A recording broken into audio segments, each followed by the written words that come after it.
tan horrenda como la de Colombia y que a toda esa gente simplemente la habían quebrado, no querían recordar. El dolor los había llevado a enterrar el pasado, a negarlo como si eso bastara para hacerlo desaparecer. Ya no estaban dispuestos a canalizar su rabia y su impotencia para luchar contra la injusticia y los abusos diarios porque estaban hartos de la derrota y sobre todo de la muerte. Y de muchas maneras esa también era la historia familiar de Blanca, porque paradójicamente, como miles de colombianos, ella y su tía Sonia habían llegado al Perú yendo despavoridas de esa misma violencia. Y entonces entendió que si quería sobrevivir en Lima, la idea fuerza era del progreso. Progresar como se pudiera en esa sociedad estamental y salvaje para la cual había muchísimos peruanos invisibles que ya no peleaban por conseguir agua potable ni luz. No, eso era inútil. Eso no iba a ocurrir pronto ni gratis. Los logros entonces se hicieron más personales, pequeños, pero significativos. Tener un televisor, una tarjeta de crédito o un celular digital de segunda mano, eso era ascender. Y el espejo en el que se veían pensando en el futuro no era otro que el de esa opulencia grosera que se paseaba por sus narices. El porvenir era emergente. Si no se aferraban a ese credo, ¿a qué podían aferrarse? Todos tenían un amigo o un conocido o al conocido de un conocido que había llegado. ¿Por qué ellos no?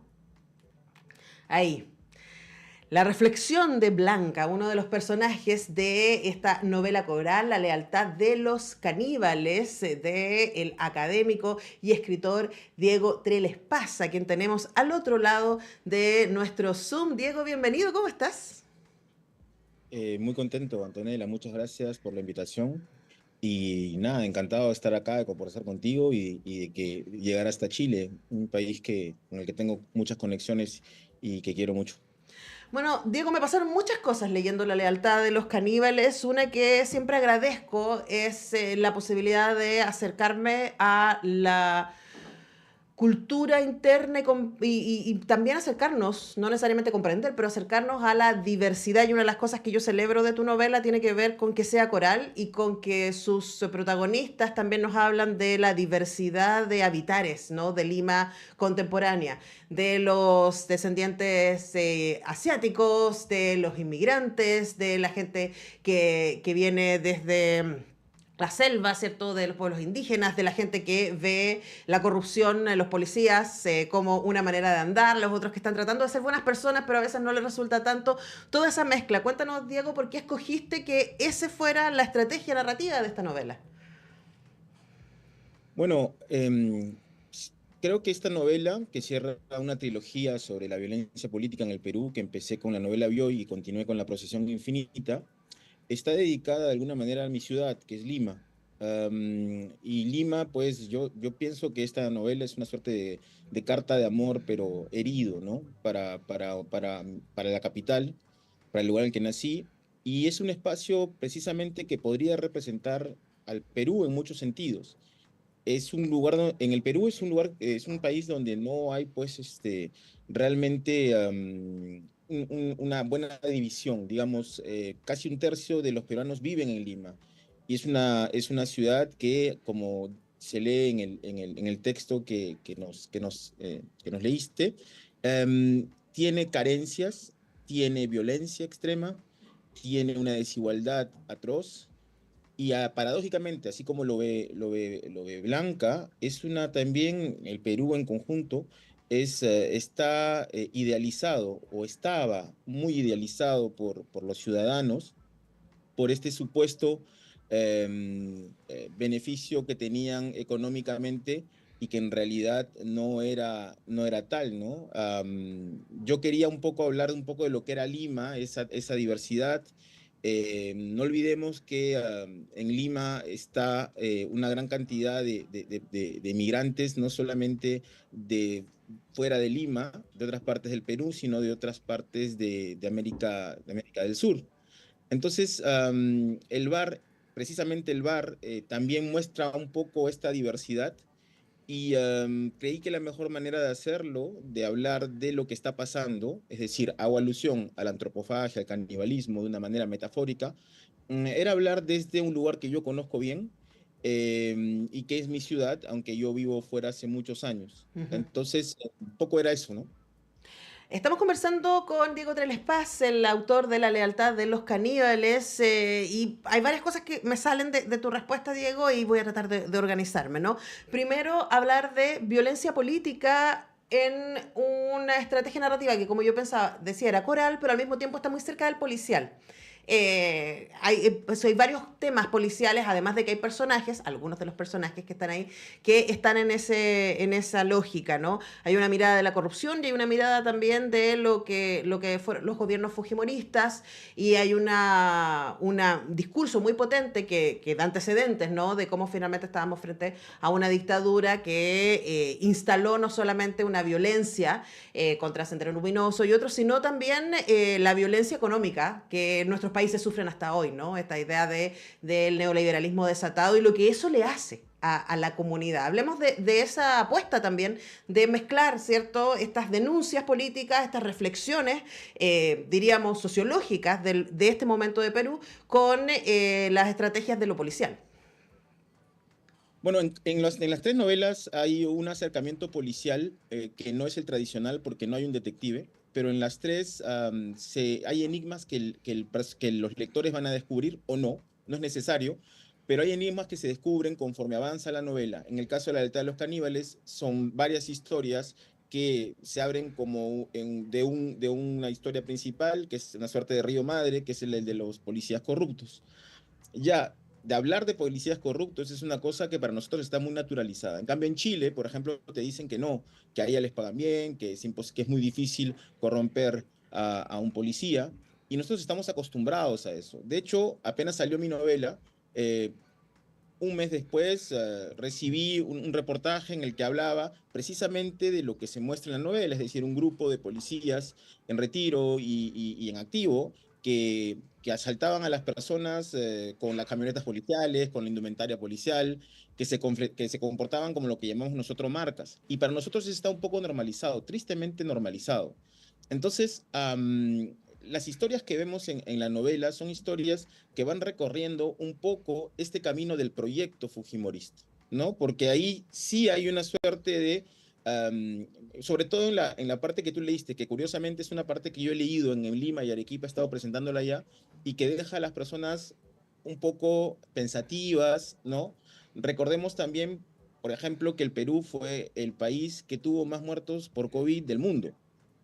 Y nosotros veníamos de ser, pues, el país ejemplar, ¿no? Del modelo neoliberal para que el COVID nos desnudara completamente, porque allá en el Perú la gente no solamente se murió por COVID, sino se murió por falta de oxígeno, porque el oxígeno lo habían privatizado, ¿no? Entonces, son simplemente pequeños ejemplos de cómo los peruanos convivimos hasta el día de hoy, ¿no? Porque ahora mismo tenemos una situación espantosa que es la de 50 muertos o más por protestar, por manifestarse de este gobierno, un gobierno que es completamente ilegítimo, que está lleno de corrupción, donde el Congreso está gobernando. Entonces, nos han acostumbrado un poco a ese proyecto fujimorista, que es precisamente, como ejemplo, esa parte que tú lees, ¿no? Es decir, ellos anulan no solamente el sindicalismo, no solamente ayudan la cooperación para un feroz individualismo, sino que las demandas sociales son reemplazadas por demandas individuales, ¿no? Es el proyecto neoliberalismo por Ujú. excelencia. Entonces, eso del agua potable, hasta el día de hoy en Lima hay no sé si un 14% de personas que no tienen agua potable, ¿no? En una ciudad bastante grande, con 10 millones o 11 millones de personas. Y pasemos por un montón de frases, es decir, la corrupción de la policía, la corrupción de los políticos, estamos inundados de corrupción. De hecho, la metáfora del canibalismo podría ser quizás a algunas personas, pero ¿por qué caníbales, no? Creo que en la novela se muestra muy bien cómo, ¿no? Esta noción de o comerse entre nosotros para que uno pase y el otro muera. Entonces, lo que te decía era que en el Perú a los congresistas los tratan directamente de caníbales, Ujú, los de ahora, ujú. ¿no? Entonces, era un poco eso, ¿no? La novela se terminó hace 2 años y sin embargo tiene una vigencia que a mí me apena, ¿no? Sí. Es decir, me apena porque eso se ha potenciado, lo que la novela cuenta se potencia. Sí, es dolorosamente contingente. Además pensaba, hay una parte de la novela cuando este grupo de policías se raptan a un chico, a un hijo de un empresario, que también es bastante gris, ¿no? Uno de ellos piensa, ¿no? Cuando comprendió que el problema era estructural, que nada de lo que ocurría era realmente clandestino, porque arriba del comandante había oficiales invisibles cobrando su parte, y que muy probablemente esto escalase hasta los altos mandos de la fuerza policial, sintió un alivio ciertamente cínico que le permitió seguir. Y ahí yo creo que aparece muy claramente el canibalismo, la idea de, bueno, aquí sálvase quien pueda porque no hay reglas. O sea, o tú dices una y otra vez a lo largo del libro que, especialmente para Blanca, que es extranjera, aprende que, incluso aunque venga de una ciudad tan violenta como Medellín, ella aprende que aquí todas las reglas están hechas para romperse. Pero si uno se quedara solo con eso, Diego, uno pensaría que la novela es muy dura y es muy difícil de leer. Porque tiene toda esta brutalidad, además brutalidad que desnuda una realidad contemporánea, ¿no? Pero hay personajes muy luminosos en la novela. Y hay, especialmente Tito, que me encanta, que es el dueño del bar, ¿no? Es alguien que siempre está tratando de compartir arte, que tiene sus momentos oscuros sin duda, pero es un fanático del cine, es un fanático de la literatura y él siente que en el arte es el espacio para salvarse. Entonces hablemos de esta lealtad de los caníbales, ¿no? Porque también yo había separado para leer la introducción que hace el escritor cuando él dice que va a escribir esta novela sobre la lealtad de los caníbales y habla de los caníbales. Pero a mí me pareció que no todos los personajes de tu novela son monstruosos, como él dice en esa introducción. Eh, es una novela que tiene mucho humor, es una novela que tiene muchas ventanas que conducen a otras ventanas. Es una novela que creo que por momentos sorprende, por momentos asusta, por momentos da miedo, pero por momentos te puede dar espacios para reírte mucho, para sentir mucha ternura. No es una novela, aunque lo parezca por lo que yo he dicho, de denuncia. Es una novela más bien que yo veo sobre la memoria, como el proyecto, todo el proyecto de estas tres novelas, que no es una saga, ojo, son novelas distintas. Es una novela sobre la memoria, pero también es una novela de personajes, ¿no? El modelo básico era la novela de Cela, La Colmena, que me han preguntado ya, pero ¿por qué Cela si Ujú, políticamente están alejados? Yo he dicho que es una gran novela la de Cela, aunque ciertamente la ironía es que Cela era censor, ¿no? Era censor y a La Colmena la censuraron, entonces la Colmena sale primero en Argentina, ¿no? Pero mi empatía con Cela va con el proyecto que a mí me pareció interesante porque el bar, como muestra de lo que es el Madrid en la época de la guerra civil, en la época del fascismo, que hablemos del fascismo ahora, pues es algo muy actual, lamentablemente. Y eso como representación de Madrid. Entonces, esa era una de las matrices. La segunda eran dos películas, una que se llama Shortcuts de Robert Altman y otra que se llama Magnolia, que es de Paul Thomas Anderson, dos cineastas estadounidenses, y es esta noción de vidas cruzadas. Y a mí me interesaba más bien de La Colmena eso, ¿no? La manera en que él plantea mostrar una ciudad que representa también a un país a través de la vida de los diferentes ujú, personajes y cómo el lector pues va siendo guiado de alguna manera para que todos al final coincidan en el bar. Ahora, ujú. este bar aparece desde el primero de mis libros que salió en el año 2001, cuando yo era muy joven, y el Chino Tito no es un personaje nuevo, de hecho es un personaje que cobra relevancia en esta novela como personaje, uno de los personajes protagonistas, ¿no? Tito es un hombre que ha luchado contra el Fujimorismo como los personajes de mi anterior novela, que se llama La Presión Infinita, que son unos jóvenes que se van del Perú justo cuando cae la dictadura, y él es un desencantado, pero al mismo tiempo es una figura paternal, ¿no? Paternal para algunos personajes representativos, como el Mozo Ishiguro, cuyo padre es asesinado, y acá entra muy bien, calza muy bien, por ejemplo, los lazos entre Chile y Perú, en la matanza de Pativilca que hizo el Grupo Colina, durante la época de Fujimori, por la cual tiene que ser juzgado, ¿no? Ahora que Chile nos ha hecho el favor de, pues, precisamente ampliar la acusación contra Fujimori, y su padre es asesinado en esa matanza por los paramilitares, y el otro es, pues, el comandante Piper Pimienta, no, Piper Pimienta es la referencia, cuyo padre ha sido asesinado por Sendero Luminoso en Uchiza, y la tercera es Rosalba, que es la cocinera. Entonces, él es la figura un poco paternal de esos tres, Sí. porque en el fondo también, yo me di cuenta después, que esta es una novela sobre los hijos de la guerra también, ¿no? Que es una noción que yo me di cuenta cuando le estaba trabajando esta novela. Conversamos con Diego Treles Paz acerca de su más reciente novela La lealtad de los caníbales, que está publicada además por el sello Anagrama, así que la pueden conseguir muy fácilmente ahí en su librería favorita. Diego, para terminar, tu trabajo ha sido traducido al francés, al inglés, al italiano y al húngaro. Y yo partía la entrevista diciéndote de lo fascinante que resulta para mí que incluso estando al lado de Perú, ¿no? Hay poco que sabemos y una de las maneras de saber y de entrar a esa realidad es a través de la literatura. Preguntarte también por eso, por tus escogencias en términos editoriales y tus propias obsesiones como autor, que llevas, como nos contabas, muchos libros hablando de el fujimorismo y los neofascismos, ¿cierto? Y el neoliberalismo y cómo se divide la sociedad, pero al mismo tiempo cómo tratamos igual de hacer comunidad. ¿Cómo sientes tú de alguna manera que eso también ayuda a que otras personas de fuera de Perú, pero también de dentro de Perú, puedan verse a través de los espejos que tú construyes? Es que en el fondo mis temas no solamente son la violencia política, sino también la literatura, la vida literaria. Yo, bueno, cuando estaba en la universidad hice un doctorado sobre Roberto Bolaño. Fue un acercamiento interesante a alguien que funcionó como una suerte de respiración artificial para los que veníamos muy detrás y necesitábamos estar un poco alejados de los escritores del boom, del post-boom, y necesitábamos un aliento nuevo.